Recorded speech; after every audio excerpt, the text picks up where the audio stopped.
السلام علیکم دوستو، بلدیہ مسقط نے دفاتر، فیکٹریوں اور دیگر تجارتی مراکز میں کام کرنے والے تمام افراد سے نئی صورتحال کے مطابق حفاظتی اور احتیاطی تدابیر اختیار کرنے کی اپیل کی ہے۔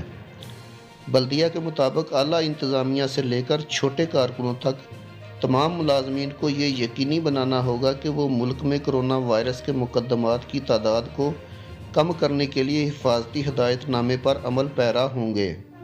بلدیہ مسقط کے ایک سینئر عہدیدار نے کہا ہے کہ ملازمین اور دیگر کارکنوں کی حفاظت نہ صرف انتظامیہ کی ذمہ داری ہے بلکہ ہر ایک ملازم کو کام کی جگہ پر حفاظت کے لیے پرعزم ہونا چاہیے۔ اگر ملازمین کو اپنی صحت کے بارے میں، وائرس کے بارے میں کوئی شک ہو تو ان کو گھر میں ہی رہنا چاہیے۔ جہاں تک ممکن ہو ملازمین کے درمیان جسمانی رابطہ کم ہونا چاہیے۔ کام پہ رہتے ہوئے چہرے پہ ماسک، ہاتھوں پہ دستانے، سر کو ڈھانپنا اور دیگر حفاظتی سامان کا استعمال کرنا ہوگا، جبکہ مصافحہ کرنے سے بھی اجتناب کرنا ہوگا۔ مسقط بلدیہ نے آج ایک بیان میں مالز اور کاروباری مراکز کے اوقات میں ترمیم کر دی ہے۔ تمام کاروباری مراکز اور مالز کے لیے کام کرنے کا وقت صبح 10 بجے سے رات 10 بجے تک کا ہوگا، جبکہ ہائپر مارکیٹس اس ٹائمنگ سے مستثنیٰ ہوں گی۔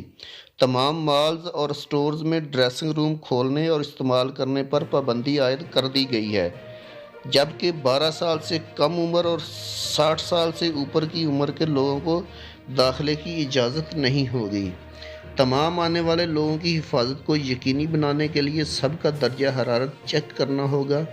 رہنما خطوط کے مطابق تمام مالز کو عام جو بیٹھنے کی نشستیں ہیں ان کو ختم کرنا ہوگا۔ صارفین کو مالز کے اندر داخل ہوتے وقت چہرے پر ماسک پہننا ہوگا، جبکہ صارفین مالز کے اندر 2 گھنٹے سے زیادہ نہیں رک سکتے۔ دکانداروں یا ٹھیکیداروں کے ساتھ تمام ملاقاتوں کو ٹیلی فون یا آن لائن پروگرام کے ذریعے کرنا ہوگا، جبکہ تمام مشترکہ علاقوں مثلاً لفٹ، فوڈ کورٹ اور ATM وغیرہ میں معاشرتی فاصلہ برقرار رکھنا ہوگا۔ دوستو، ویڈیو بنانے کا مقصد آپ لوگوں کی رہنمائی کرنا ہے۔ ویڈیو اچھی لگی تو لائک کر کے چینل کو سبسکرائب ضرور کر دیجئے گا تاکہ آنے والی انفارمیٹو ویڈیوز بر وقت آپ کو مل سکیں۔ اللہ حافظ۔